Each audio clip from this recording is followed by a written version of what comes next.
Your Honor, investigation into the school shooting incident at Oxford High School, which occurred on 11/30/2021, has revealed that James Crumbley purchased a Sig Sauer 9mm model SP2-022, serial number 24D as in David 019769 from Acme Shooting Goods in Oxford, Michigan on 11/26/21. A store employee confirms that Ethan Crumbley was present with James at the time of the purchase. Per statute, James Crumbley completed ATF Form 5300.9A. On or about 11/26/21, Ethan Crumbley's social media posts reveal photos of a semi-automatic handgun along with the caption, "Just got my new beauty today," followed by an emoji with heart eyes, and then the word Sig Sauer 9mm. And then following, "Any questions, I will answer." Subsequent to the purchase of that weapon, one of Jennifer Crumbley's social media posts on or about 11/27/21 read, "Mom and Son Day testing out his new Xmas present." On 11/29/21, a teacher at Oxford High School observed Ethan Crumbley searching ammunition on his cell phone during class and reported same to school officials.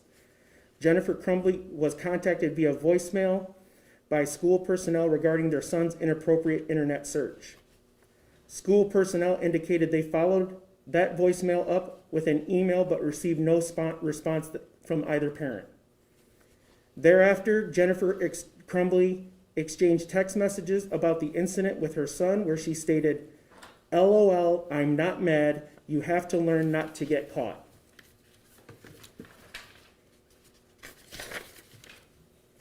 On 11/30/21, the morning of the shooting, Ethan Crumbley's teacher came upon a note on Ethan's desk, which alarmed her to the point that she took a picture of it on her phone. The note contained the following: a drawing of a semi-automatic handgun pointing toward the words, "The thoughts won't stop, help me." In another section of the note was a drawing of a bullet with the following words above that bullet, quote, "Blood everywhere."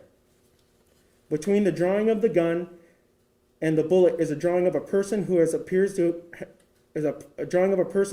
have been shot twice and bleeding. Below that figure is a drawing of a laughing emoji. Further down the drawing are the words, "My life is useless," and to the right of those words are, "The world is dead." As a result, James and Jennifer Crumbley were immediately summoned to the school. A school counselor came to the classroom and removed Ethan and brought him to the office with his backpack. Counselor obtained the drawing, but Ethan had altered it.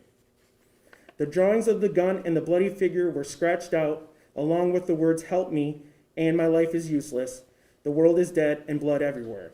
They were all scratched out. At that meeting, James and Jennifer Crumbley were shown the drawing and were advised that both were required to get Ethan into counseling within 48 hours. Both James and Jennifer Crumbley failed to ask Ethan if he had his gun with him or where his gun was located, and failed to inspect his backpack for the presence of the gun. James and Jennifer Crumbley resisted the idea of Ethan leaving the school at that time. James and Jennifer Crumbley left the high school without Ethan. When news of the active shooter at Oxford High School had been made public, Jennifer Crumbley texted to Ethan at 1:22 p.m., "Ethan, don't do it." At 1:37 p.m., James Crumbley called 911 reporting that a gun was missing from his house and he believed his son may be the shooter. Further investigation revealed that the Sig Sauer 9mm handgun purchased by James Crumbley was stored unlocked in a drawer in James and Jennifer's bedroom. The gun recovered from Ethan Crumbley at the school after the shooting was the same gun that was purchased by James Crumbley on 11/26/21 in the presence of Ethan. Based on the foregoing, the Oakland County Prosecutor's Office has requested 4 counts of involuntary manslaughter as to James Crumbley and 4 counts of involuntary manslaughter as to Jennifer Crumbley. Thank you. The court, after reviewing the complaint and the warrant and the information, finds that the testimony is sufficient at this point in time to go ahead and issue the complaint and warrant. If you want to approach, please. Thank you.